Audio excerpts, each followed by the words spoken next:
దర్శి పట్టణంలో గత 31 సంవత్సరాలుగా నమ్మకముగా నాణ్యముగా అందమైన ఆభరణములను అందుబాటు ధరలతో సకాలంలో అందించి ఖాతాదారుల మన్ననలు పొందిన దేవతి వారి నూతన jewellery showroom Amrutha Sai gold house and pawn broker. తాకట్టు వ్యాపారం, బంగారు ఆభరణములపై రుణ సౌకర్యం కలదు.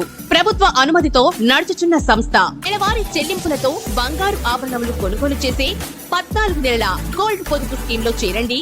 1 నెల చెల్లింపుని బోనస్ గా పొందండి.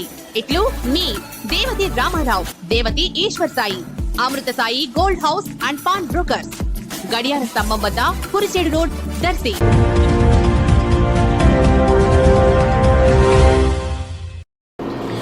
మన దర్శి వార్తలు ప్రేక్షకులకు నమస్కారం.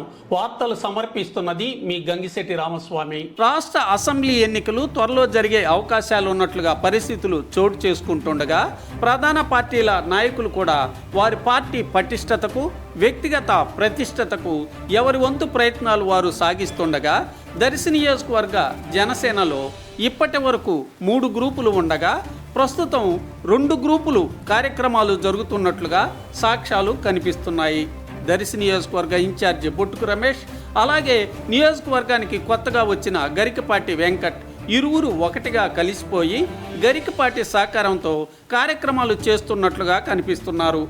ఇదిలా ఉంటే జనసేన దర్శి నియోజకవర్గ జనసేన నాయకుడు, జిల్లా లీగల్ సెల్ కార్యదర్శి లాయర్ వరికుటి నాగరాజు పర్యవేక్షణలో వరికుటి యూత్ పేరుతో ప్రత్యేక కార్యక్రమాలు జరుగుతున్నట్లుగా మరో సాక్ష్యాలు కూడా కనిపిస్తుంది.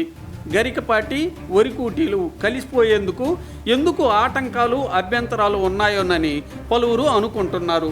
పార్టీ టికెట్ కోసం గరికపాటితో పాటుగా వరికుటి కూడా అధిష్టానం వద్ద గట్టి ప్రయత్నాలు చేస్తుండటమే ఈ గ్రూపులకు కారణంగా పలువురు అనుకుంటున్నారు. దర్శికి అభ్యర్థుల ప్రకటన జరిగేంత వరకు ఇరువురు గ్రూపులుగానే ఉండే అవకాశాలు ఉన్నట్లు కూడా మరో సమాచారం తెలుస్తుంది. ఈ నెల 18వ తేదీ తర్వాత అభ్యర్థుల ప్రకటన వెలువడే అవకాశాలు ఉంటాయని తెలుస్తుంది. అభ్యర్థుల ప్రకటన తర్వాతే వరికుటి, గరికపాటి ఒకటవుతారని పలువురు అనుకోవటం కూడా వినిపిస్తుంది.